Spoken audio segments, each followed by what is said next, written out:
You ever get that, like, I don't know, you ever get that vibe from someone? Vibe. Yeah, like someone's being, maybe a little too nice, and that smile they're giving you just feels off. Ah, I see. I think we've all been there. Right. It's like that whole smile on their face, a mask you must wear thing. Like you can just sense there's something more going on beneath the surface. It's fascinating, though, isn't it? Like, from a purely psychological point of view. Oh, totally. And speaking of psychology, we actually came across this podcast episode Oh, yeah. that dives into this whole idea of hidden conflict. It features the psychologist, Dr. Emily Carter. Dr. Carter, interesting. Yeah, and she talks about, why people engage in this kind of masked conflict where their true feelings are hidden. Right, But right. also, like, how we can actually handle those situations gracefully without, completely losing it. Without getting steamrolled. Exactly. I think what's interesting about Dr. Carter's take on this whole thing, she doesn't necessarily see wearing a mask as a bad thing. Yeah. It's not like about suppressing your own feelings or anything, more that it's like a tool, a way to navigate these like complex social situations. So you're saying it's more about being strategic. Exactly. Hmm? Especially when there are like power dynamics involved. Okay, yeah. Think about it. Let's say you're dealing with, I don't know, a difficult boss. Oh, always fun. Right. Like sometimes confrontation head on, that can backfire, Lead time. but you don't have to just, grin and bear it. Become a doormat. Right. You choose to wear the mask in that moment. Yeah. Give yourself some space. Buy yourself some time. Exactly. And then later you can be like, all right, how do I want to actually deal with this? So it's not being fake, it's like being strategic. Picking your battles, playing the long game. Playing the long game, I like that. Dr. Carter, actually, she connects this to the whole concept of emotional intelligence, Okay. which basically it's the ability to, not only understand your own emotions, but to be able to manage them and to be able to like recognize those emotions in other people. Reading the room. Yeah, reading the room. Okay, that makes sense. But, I don't know, maybe this is just me, but how do we make sure that wearing that mask, even if it is strategic, doesn't just turn into like letting people walk all over us? Oh, 100%. Where's that line between being savvy and being, A pushover. Yeah. You're hitting like it's such an important point, and it's something Dr. Carter talks about a lot, setting boundaries. Okay. She's adamant that just because you're, wearing the mask outwardly, it doesn't mean that you bottle up all your emotions on the inside. So it's more about how you respond to those feelings, not pretending they're not there. You got it. Like acknowledging those feelings, the anger, frustration, hurt, whatever it is. Right. And then crucially, finding healthy outlets. So you don't like erupt later. Exactly. It's funny, this whole like navigating hidden conflict thing. It's like that saying, kill them with kindness. But I gotta say, when I hear smile on their face, a mask you must wear. Kindness is not exactly the first thing that pops into my head. I can see that. It's got a slightly A little more, yeah, a little more. Machiavellian. There's a word for it. But seriously, when someone's giving off those like frenemy vibes, even subtly Oh, yeah. remembering to be kind feels like climbing Mount Everest. It's a challenge, for sure. And this is where, going back to Dr. Carter, she has this really interesting perspective on it. Okay. It's about empathy. Empathy. Yeah.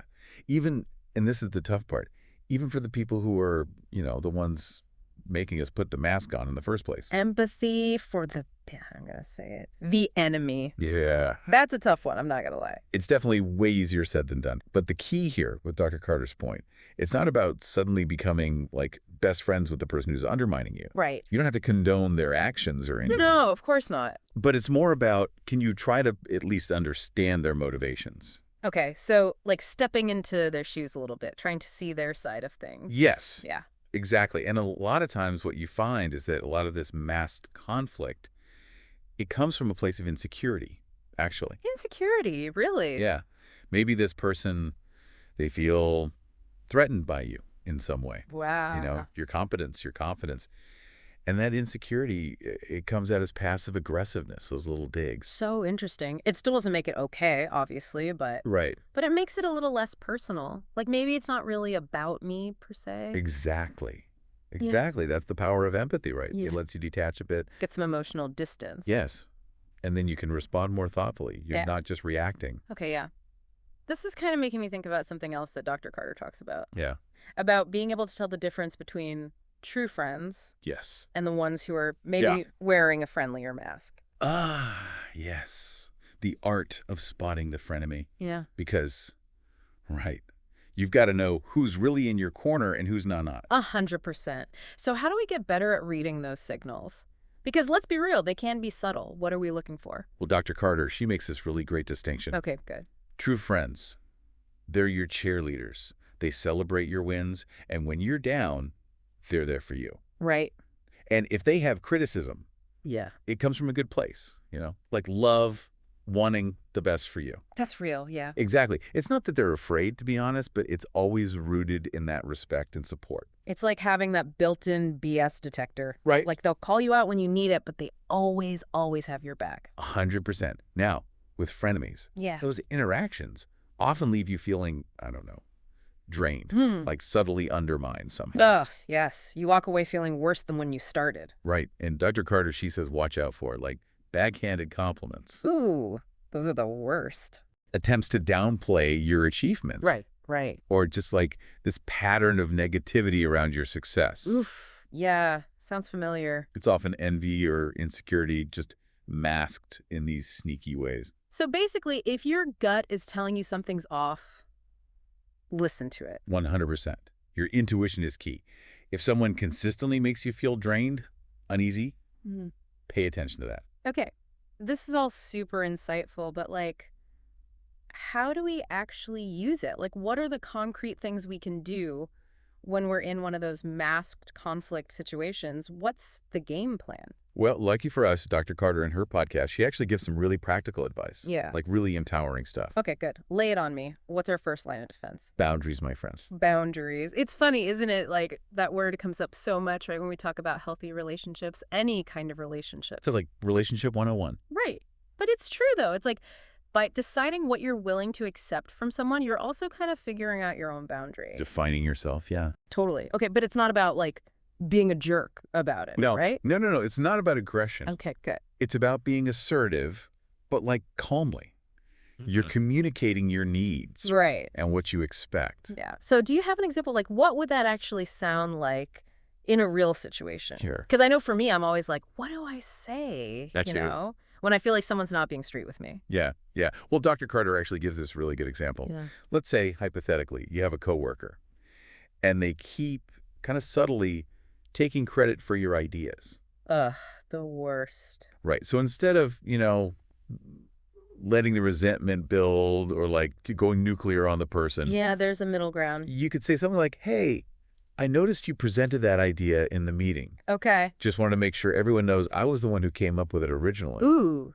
Okay, see, I like that. Because it's direct. Right. But it's not accusatory. Exactly. It's just setting the record straight. There you go. That's it. You're advocating for yourself, but you're keeping it professional. Okay. Boundaries. Check. What else we got? What other practical tips did she have? She also talks about being really careful about what you share. Careful about sharing. Yeah, personal information.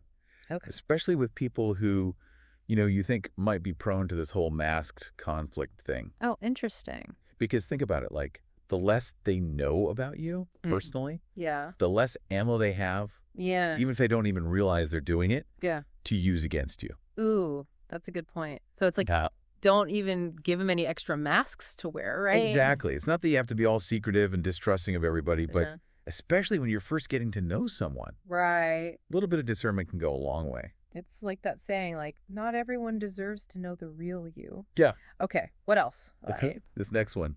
Especially important at work. Documentation. Documentation. Write stuff down. If you're dealing with any kind of sabotage, manipulation, just bad behavior in general. Yeah. Dates, times, if there were witnesses, specific examples. Keep track of it. Okay, so smart. Because then if things ever, escalate or whatever, exactly, you've got receipts. You've got your receipts. And it's not about being paranoid. It's just being prepared. Okay, so we've got our boundaries, being careful about what we share, documenting, anything else. This is good stuff. She also talks about support networks, which is huge. Right. Cultivate those relationships with people who truly have your back. Yes. Your people. Exactly. Friends, family, mentors, therapists, whoever it is.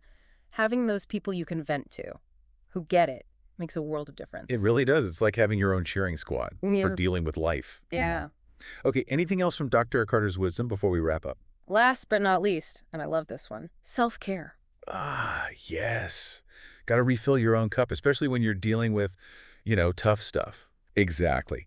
Dr. Carter reminds us, even when you're handling it the best way you can, dealing with these masked conflicts, it takes energy. It's draining. It totally is. So make sure you're taking care of yourself, whether it's exercise, meditation, just getting out in nature. Whatever brings you joy. Yes, whatever works for you. This has been amazing. Dr. Carter's like given us a whole toolkit, I feel way more equipped to like not just survive those smile in their face moments, Right. but to like actually handle them well. And you know what I appreciate about her approach?